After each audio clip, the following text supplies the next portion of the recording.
अच्छा, ये देखिए ज़रा। जी। सबसे पहले जो हम बात करते हैं लेंथ की, लेंथ बेसिकली जब भी हमने वर्ड यूज़ करना है लेंथ का, तो आपने याद रखना we want to measure the length between any two points. For example, let's suppose करो आपके पास एक ये पॉइंट है, ठीक है, और एक ये पॉइंट है, ठीक हो गया। इसको हम नेम दे देते हैं that is A and that is your B point. So if you want to find the length between these two point, then आप मोस्टली क्या चीज़ यूज़ करते हैं? मोस्टली हमारे पास आपके ज्योमेट्री बॉक्स में क्या अवेलेबल होता है? Metre rule.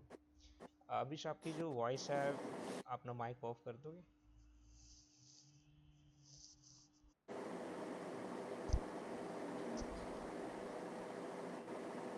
माइक ऑफ कर दोगे अब? सर आपकी वॉइस क्लियर नहीं है। Voice is not clear. ठीक है। अब ठीक है। जी अब क्लियर है। ओके, मैं ये कह रहा हूँ आप अपना माइक ऑफ कर लें ज़रा, पीछे से बहुत शोर आ रहा है। चलें ठीक है। अगर ओके सर। चलें तो लेट्स सपोज करें कि आपके पास ये टू पॉइंट्स मैंने आपको बता दिए हैं कि एक that is A point and second one is B point. If you want to find out the length between these two points, then what you have to do now, आपके geometry box में एक scale available होता है जिसे हम metre rule का नाम देते हैं। फिज़िक्स में हम स्केल का वर्ड यूज़ करेंगे मीटर रूल। ओके, सो आप क्या करोगे, स्केल यहाँ पे रखोगे, ज़ीरो से स्टार्ट करके जितनी भी लेंथ होगी आप इजीली फाइंड आउट कर सकते हैं। मैं आपको आगे जाकर ना बोर्ड पे प्रॉपर एक एनिमेटेड लेक्चर आज है हमारा, तो आपको सारी चीज़ें समझ में आ जाएगी कि किस तरह से हम चीज़ को हैंडल करेंगे। मीटर रूल की जो लेंथ होती है राउंड अबाउट, अगर स्मॉल स्केल है then its length round about 10 centimetre. Okay, अगर आपके पास थोड़ा लार्ज स्केल है तो वो 30 सेंटीमीटर्स की रेंज में आपके पास अवेलेबल होता है, ठीक है। But if you want to find out the larger length from 30 centimetre, then in physics labs आपके पास जो स्केल मैक्सिमम लेंथ का अवेलेबल है that is 1 metre length. Okay, जो लैब में आपको बड़ा स्केल नज़र आएगा उसकी लेंथ कितनी है? 1 मीटर है। लेकिन जो आपके पास स्टूडेंट्स के पास होते हैं उनकी जो लेंथ है that will be around about 10 centimetre for small scale and sometime 15 centimeter and sometime 30 centimeter. Is it clear?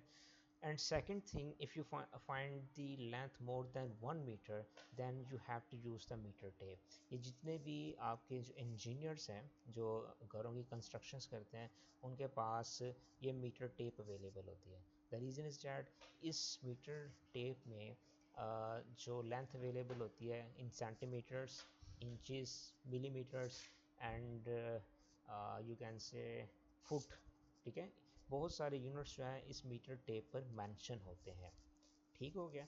अच्छा, अब एक और चीज़ आपने याद रखनी है कि ये जो हमारे पास है ज़ीरो, आप देखें वन, स्मॉल लाइंस काउंट करें, 1 2 3 4 5 6 7 8 9 10, it mean 10 small lines is equal to one. One mean 1 centimetre.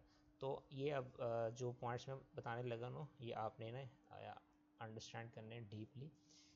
1 centimetre is equal to, just wait, I will mention, yeah, 1 centimeter is equal to 10 lines. 10 lines mean 10 millimeter. It mean आपकी जो एक line है ये वाली small one zero के बाद ये 1 millimetre को शो कर रही है, ठीक है। Then 2 millimetre, 3 millimetre, 4 millimetre and 5 millimetre and so on. तो ये आपने चीज़ याद रखनी है। अभी जब हम करेंगे ना क्वेश्चन, देन तो आपको पता होना चाहिए कि मिलीमीटर्स क्या होते हैं, सेंटीमीटर्स क्या होते हैं, ठीक है। ओके, एक सम टाइम वर्ड यूज़ करते हैं हम लीस्ट काउंट का। मैं आपको लिख के देता हूँ इधर, that is least count. Least count of a scale. What is least count of scale? Remember, least count हम ये कहते हैं the minimum value the instrument can measure accurately. मैं I will write here minimum value that an apparatus can measure accurately.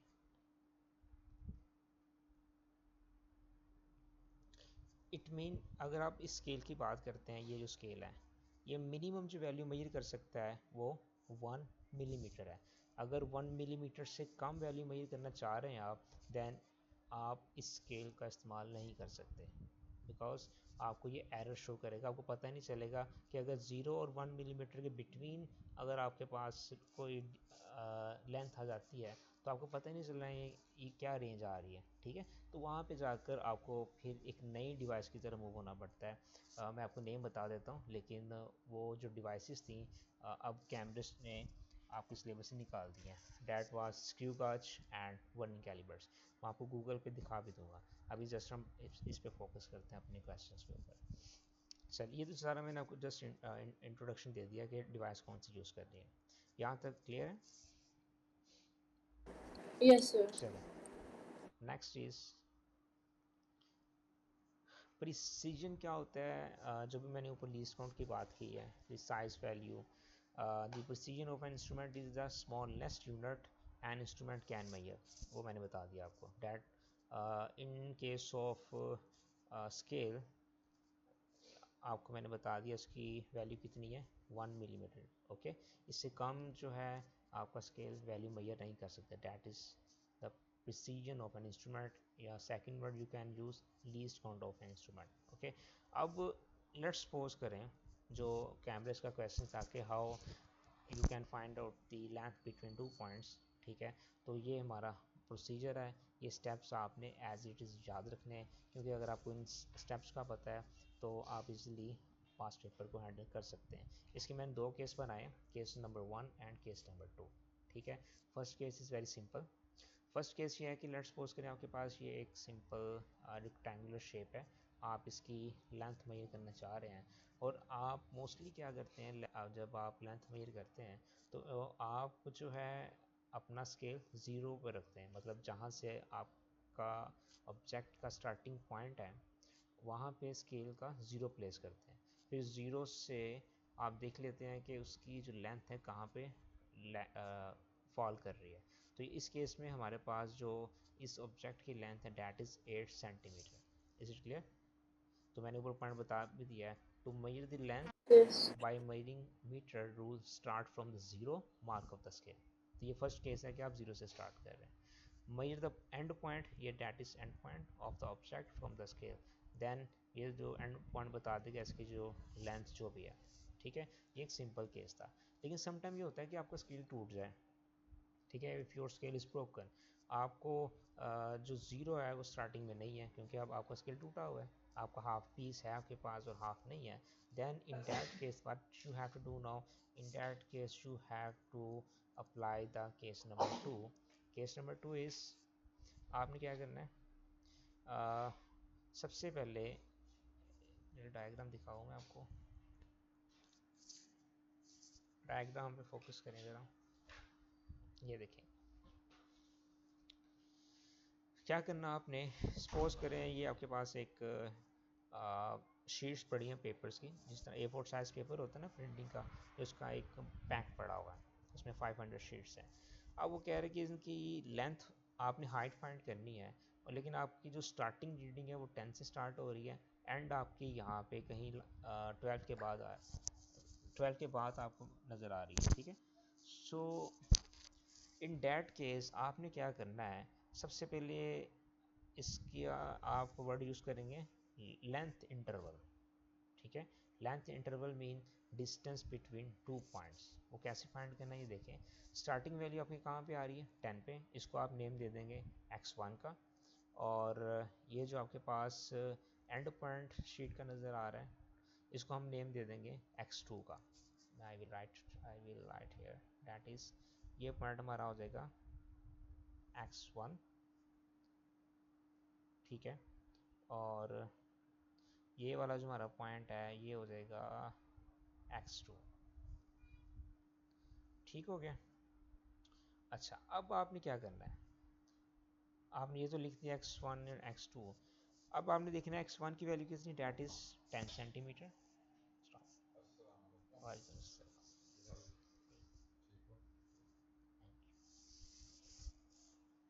The value of x1 is 10 centimetre, and the value of x2, इसकी value क्या होगी ये देखें 12 centimetre. Then count the number of lines 1 2 3 4 and 5। It mean ये जो आपके पास and point है इसकी वैल्यू कितनी है 12.5 सेंटीमीटर। अब आपने क्या करना है लेंथ इंटरवल फाइंड करना है। लेंथ इंटरवल क्या होगा, आपने ये मैंने फार्मूला लिख दिया, length of the object is equal to x is equal to x2 minus x1। The value of x2 is 12.5 centimetre, ये आपसे यहाँ से काउंट करनी है, और the value of x1 is 10 centimetre. इनका जो डिफरेंस है 2.5, this is the length of your object. Is it clear? ये बहुत इंपॉर्टेंट एमसीक्यूज में भी आएगा और Yes, sir. थ्योरी के अंदर भी आएगा। ये मैंने रूल्स बता दिए और उसके बाद आपको सारा प्रोसेस बता दिया कि अगर स्केल ब्रोकन है, आपका स्टार्टिंग पॉइंट जीरो से स्टार्ट नहीं हो रहा, then you have to apply the this case one. Okay, चलें, ये तो समझ आ गई है। चलिए मैं आपको ना बोर्ड पे लेके चलता हूँ, थोड़ा ये आपको प्रैक्टिकल वर्क भी आना चाहिए ताकि चीज़ें समझ आ जाए आपको। बोर्ड क्लियर है? Yes. चलें जी, मैं एक शेप ले लेता हूँ यहाँ पे। Okay, first shape and second भी ये लेते हैं। चलें, ये टू शेप्स हैं, इसको मैं नेम दे देता हूँ, आई will write here A1, the distance is, first object is A and second object is, इसको नेम दे देते हैं B का। ठीक है, चलें, अब आपने क्या करना है, इन टू पॉइंट्स के बिटवीन जो डिस्टेंस है वो मेजर करना है। कहाँ से मेजर करना है, मैं सपोज करता हूँ सेंटर से लेते हैं, सेंटर टू सेंटर आपने डिस्टेंस मेजर करना है। ठीक है, अब हम क्या करेंगे, तो मैंने अभी बात की है लेंथ मेजर करने के लिए क्या यूज़ करना पड़ेगा, आपको स्केल यूज़ करना पड़ेगा, जाहिर सी बात है, और तो कोई डिवाइस नहीं है अवेलेबल। तो मैं चलता हूँ स्केल के पास, ले स्केल आ गया। ठीक है, तो यहाँ पे देखें, मैं इसका जो साइज़ है थोड़ा लार्ज कर लेते हैं, ये 15, ये देखें। चलें जी, अब देखें, अगर अगर आप ऐसे मेजर करते हैं तो मैं आपको थोड़ा जूम करके दिखा दूँ। No no no, I I need this one. ये देखें, यहाँ पे आपकी जो वैल्यू है स्टार्ट हो रही है स्केल की 0 से। Is it okay, clear? जी. ओके, फिर अगर आप देखें एंड कहाँ पे हो रही है line, that is ending eight 13.5। It mean आपकी जो वैल्यू है वो कितनी है 13.5 centimetre, that will be your actual length. Okay, so ये क्या हो गया है, just wait, ठीक है, ये 13 आ गई है। ये मैं ज़रा इसको मिनिमाइज करूँ थोड़ा सा, चले, ठीक हो गया। ये तो सिंपल केस आ गया ना, अगर आप जीरो से स्टार्ट करें। अगर अब मैं कहता हूँ कि लेट्स सपोज करें कि आप स्टार्ट कर रहे हैं यहाँ से, ये लें, ये अब बताएं कितनी लेंथ होगी इसकी, क्या अभी उतनी लेंथ होगी? नहीं. क्यों?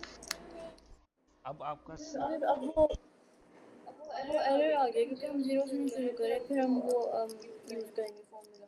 हाँ, अब आप देखें आपकी जो वैल्यू लाइक कर रही है, ये देखिए ज़रा 2.5, मैं नीचे आई मेंशन करता हूँ यहाँ पे, आपकी जो x1 है इज़ इक्वल टू 2.5 सेंटीमीटर, और अगर आप x2 पे चलते हैं, x2 कितना लाइक कर रहा है आपका, अराउंड अबाउट 16 लाइक कर रहा है, हाँ 16 पे लाइक कर रहा है। तो आप क्या करेंगे, x2 की वैल्यू कितनी आ जाएगी आपकी 16, x2 is equal to 16 centimetre. अब आपने क्या करना है, डिफरेंस लेना है, x is equal to x1 minus x2 is apply the formula x1 just sorry final minus initial करते हैं, x2 माइनस x1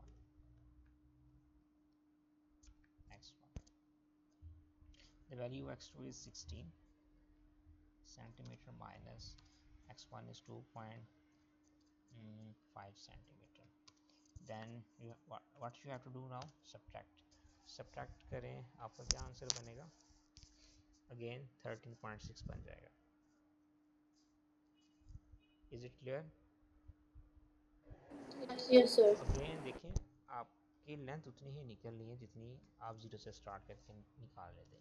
एक और चीज़ आपने याद रखनी है कि जब भी आपने इधर वैल्यूज पुट करनी ना, तो आपने यूनिट को लास्ट में मेंशन करना है, 16 सेंटीमीटर दैन 2.5 सेंटीमीटर। ओके, ये कंपलसरी है कैमरेज में, जिस तरह ये मैंने मेंशन किया हुआ है। समझ आ गई ना बात, ये आपका फार्मूला था। तो Yes, sir. इस तरह से आप जो है चीज़ों को लेंथ को मेजर कर सकते हैं। और चलें आगे चलते हैं।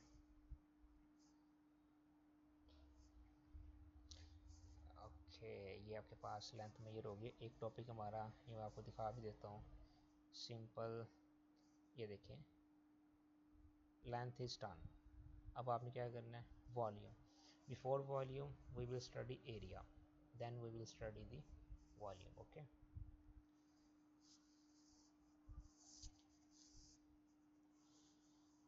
ओके, एरिया क्या होता है? Area is a two dimensional thing. ये आपको मैंने बना के दिखाया हुआ है। ये लेट्स सपोज आपके पास ये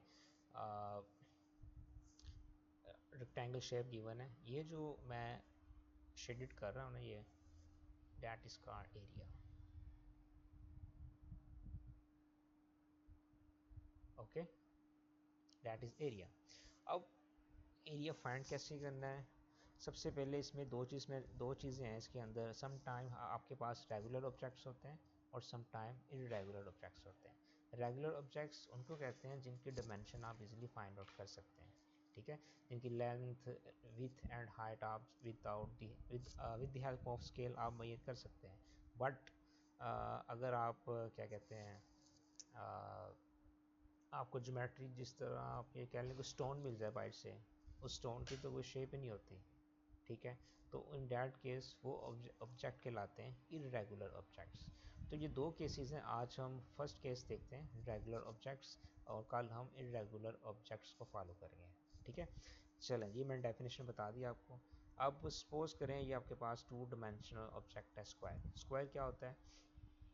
the geometry whose length width are equal size, जिसकी चारों साइडें साइज में इक्वल होती हैं, ठीक है।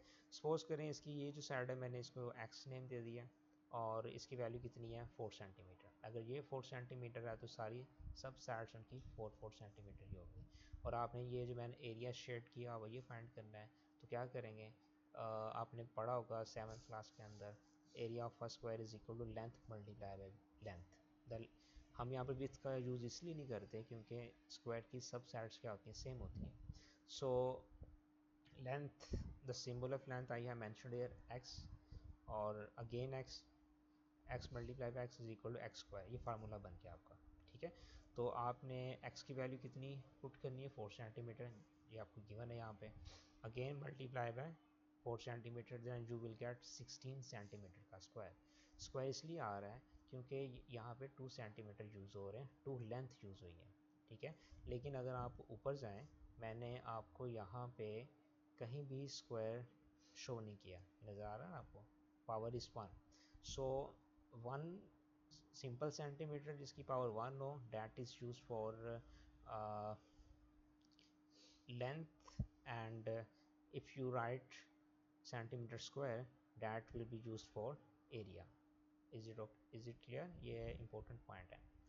इस in the Yes. Same way अगर आपके पास रेक्टेंगुलर शेप आती है जिसकी ऑपोजिट साइड इक्वल होती है, अगर आप ये देखें, this side is parallel to this one, and and equal in length, and this side is equal to this one, opposite sides are equal।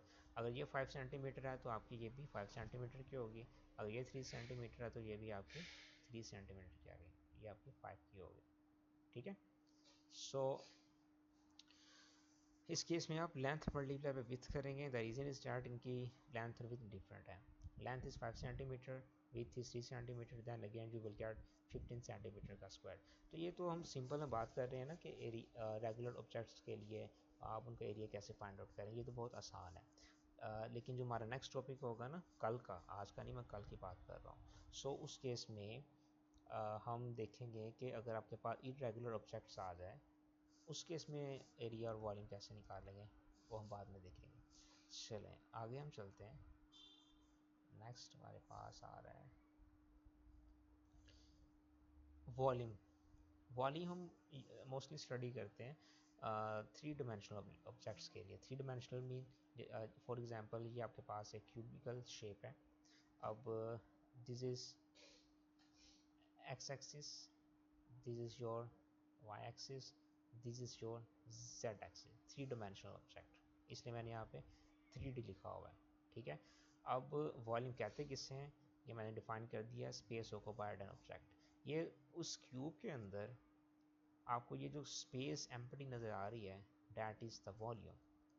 मैं इसकी एग्जांपल देता हूँ। सपोज आप रूम में बैठे हुए हैं, उस रूम की जो स्पेस है जिसमें आपको फर्नीचर पड़ा नज़र आ रहा है सारा, ठीक है, जो खाली स्पेस नज़र आ रही है रूम में, वो सारी की सारी क्या कहलाएगी, आपकी आपका वॉल्यूम कहलाएगा। ठीक है, इस केस में क्योंकि 3 साइड्स आती हैं, तो आप किस तरह से इसका वॉल्यूम फाइंड करेंगे, तो आपने क्या करना है, length multiply by with multiply by height, इन तीनों को मल्टीप्लाई करेंगे तो आपका वॉल्यूम निकल आएगा। ठीक है, तो यहाँ पे देखिए मैंने ये साइड जो दी ये लेंथ है, आप कोई एक कॉर्नर स्पेसिफाई कर, जिससे मैंने ये स्पेसिफाई कर लिया कॉर्नर। ठीक है, ये साइड हमारी लेंथ होगी, इसको मैंने एल डिफाइन कर दिया है। ये साइड हमारी विथ होगी, मैं लिख देता हूँ इधर, length that is your with and vertical that is your height. ठीक है, तो लेंथ यहाँ पे मेंशन है 3 centimetre, with is 2 centimetre, height is 4 centimetre. आप जो मल्टीप्लाई करेंगे तो आपका आंसर बनेगा 24 सेंटीमीटर स्क्वायर क्यूब। यहाँ पे वर्ड आ गया क्यूब का, ये अगर आप देखें power is cube. The reason is that now we have 3 lengths, first centimetre, second centimetre and third one. तो वॉल्यूम हमेशा आपको किसके अंदर आना है, क्यूब के अंदर आना है। तो ये आपको पता होना चाहिए, एरिया किस में आया था, स्क्वायर के अंदर आया था। Volume is in cube. Is it clear? Yes sir. ठीक है, तो चलें आज, अब मैंने की पॉइंट्स बता दिए। जब हम 5 पेपर करेंगे ना इसके, तो आपको इन चीज़ों का पता होना चाहिए। अगर आपने लेंथ फाइंड करनी है तो आपने ये फार्मूला अप्लाई करना है। रेक्टेंगल का एरिया, उसके लिए length multiply by with, square के केस में ये फाइंड करना है। और अगर आपने फाइंड करना है क्या कहते हैं वॉल्यूम, तो उस केस में आप क्या करोगे, वॉल्यूम के लिए आपने क्या करना है, length multiply by with multiply by height.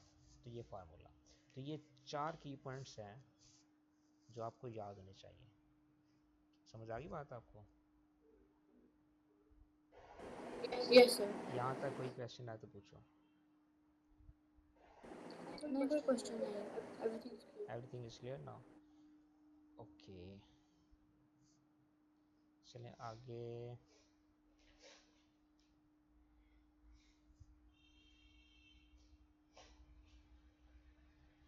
चलिए आगे, नेक्स्ट टॉपिक स्टार्ट करते हैं आज ही। ठीक है। चलें अब हम बात करने जा रहे हैं the measurement of volume of irregular objects. Irregular mean अभी मैंने बात की जिनके डिमेंशंस आप इजीली मेजर नहीं कर सकते। ठीक है, तो उस केस में आपने करना क्या है ये आप देखें। उसके लिए एक मेथड अप्लाई किया जाता है, that is displacement method. It is very important for MCQs plus P for theory questions, then ATP। इस टॉपिक से तीनों में क्वेश्चन आता है, ज़्यादा चांसेस एमसीक्यू से थ्योरी के होते हैं, ठीक है। चलें अब इरेगुलर ऑब्जेक्ट्स को मैं आप डिफाइन कर देता हूँ। दो सब्सटेंस डैट है, इधर ना थोड़ी मिस्टेक हो गई थी तो मैं मेंशन कर देता करता हूँ, that have not fixed geometrical shape are called irregular objects. ये ज़रा टाइपिंग मिस्टेक है, इरेगुलर ऑब्जेक्ट्स, ठीक है। अच्छा, अब इसमें इरेगुलर ऑब्जेक्ट्स में हमारे पास एग्जांपल कौन कौन सी आ रही है। First one is stone, second lock की, आपके पास कोई की है, उसकी डायमेंशन विथ और हाइट डिफरेंट होती है, नट ऑफ योर व्हीकल, गाड़ी का जो भी नट नहीं होते टायर पे लगे होते हैं या मैकेनिकल पार्ट्स में वो नट होते हैं। अब अगर आपने उसका वॉल्यूम फाइंड करना है तो आप क्या स्केल यूज़ कर सकते हैं? नहीं, वो it is scale is not enough to measure the volume of that irregular object. Then you have to move towards the another technique, that is displacement method. ये बहुत आसान है, इसके ना आपको क्या कहते हैं, ये पहले पॉइंट्स याद होने चाहिए, उसके बाद आप इजीली क्या कहते हैं अंडरस्टैंड कर सकते हैं इसको। फर्स्ट पॉइंट हमारे पास क्या है, ये देखिए ये स्टोन है, इसका वॉल्यूम फाइंड करना, आप क्या करेंगे, हमारे पास जो रिक्वायरमेंट है, एक तो वो इरेगुलर ऑब्जेक्ट चाहिए जिसका आपने वॉल्यूम मेजर करना है, और साथ में सिलेंडर चाहिए, एम्प्टी सिलेंडर, और उसके साथ आपको कुछ वाटर चाहिए। ये तीन चीज़ें कंपलसरी हैं, ठीक है। सबसे पहले आपने क्या काम करना है, आपने उस सिलेंडर में वाटर फिल कर देना है, इतना वाटर आपने ऐड करना है कि आपका जो स्टोन है वो कम्प्लीटली फिल हो सके सिलेंडर में, ठीक है। देन ये देखें, select the cylinder that is about more than 3 or 4 times larger than the object. आपका जो सिलेंडर है स्टोन से डबल या ट्रिपल साइज में होना चाहिए, ठीक है। देन आपने क्या करना है, सिलेंडर में वाटर फिल कर देना है, इतना वाटर फिल करना है कि आपका जो स्टोन है वो इसमें इमर्ज हो सके, ठीक है। जब आपने वाटर फिल कर देना है तो यहाँ से आपने इनिशियल वॉल्यूम फाइंड करना है, V1 वाटर का कितना है। इस केस में क्या जिस तरह हमने स्केल का नहीं मेजर किया था कि 1 centimetre is equal to 10 millimetre, in the same way हमने खुद यहाँ से कैलकुलेशंस करनी है। अब यहाँ देखिए रीडिंग कहीं भी नज़र नहीं आ रही, लेकिन आपको फाइनल रीडिंग नज़र आ रही है कि ये जो सिलेंडर है it can measure a volume up to 100 centimetre cube, ठीक है, इसकी मैक्सिमम रेंज है। तो आप ये देखें, तो वन स्मॉल रीडिंग किस की कितनी वैल्यू होगी, तो ये मैंने साथ लिखा हुआ है इधर procedure. Volume of 10 lines is 100 centimetre cube, ये देखें 1 2 3 4 5 6 7 8 9 10, 10 लाइन्स की वैल्यू कितनी है 100 सेंटीमीटर क्यूब। हमें किसकी चाहिए, 1 की। 1 की अगर हम मेजर कर लेंगे तो आप इजीली ये भी बता सकते हैं कितनी है। हम क्या करेंगे, वॉल्यूम ऑफ 1 लाइन, ये जो 10 है इधर डिवाइड हो जाएगा आगे, तो 100 divided by 10 you will gate 10 centimetre cube. It mean आपकी जो एक ये लाइन है ये वाली, वो 10 सेंटीमीटर क्यूब को रिप्रेजेंट कर रही है।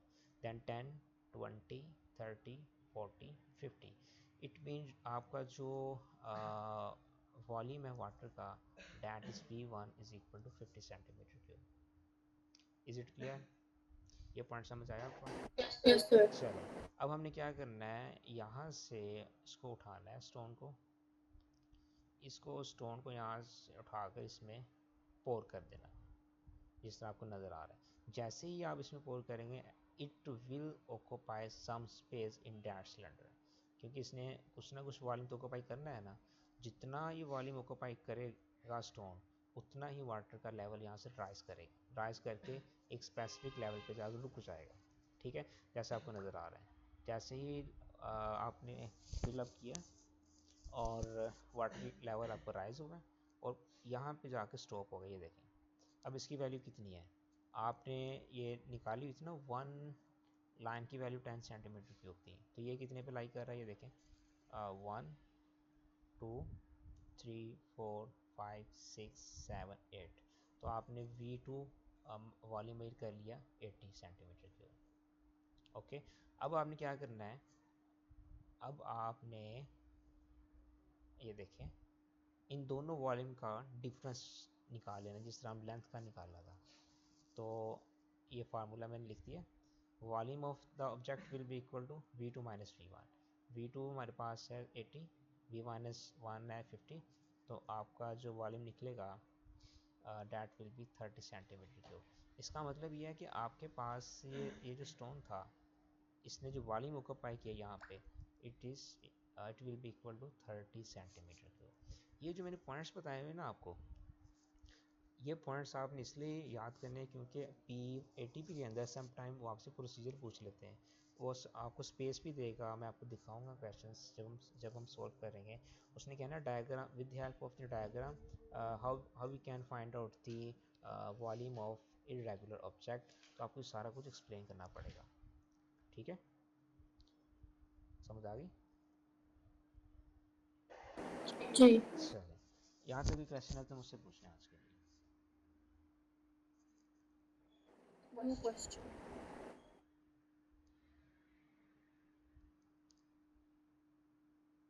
गुड हो गया। और चलिए आज हम ये भी स्टॉप करते हैं, कल फिर क्योंकि ज़्यादा लेंथी लेक्चर हो जाना है, और कल हम फिर आगे चलेंगे इनकी प्रॉब्लम्स पे। इस तरह ये आपको चीज़ें नज़र आ रही हैं कि इस तरह से आप इस टेक्निक को डिफरेंट डिवाइस, ये देखिए नज़र आ रही है ना आपको सारी चीज़ें, डिफरेंट ज्योमेट्री पे अप्लाई करके, डिफरेंट एक्टिविटीज़ पे अप्लाई करके आप कैसे जो है वॉल्यूम मेजर कर सकते हैं, ठीक है? मैं आपको अभी स्क्रीनशॉट भेज देता हूँ, और अगर कोई आपका क्वेश्चन है तो आप पूछ सकते हैं। कोई क्वेश्चन नहीं।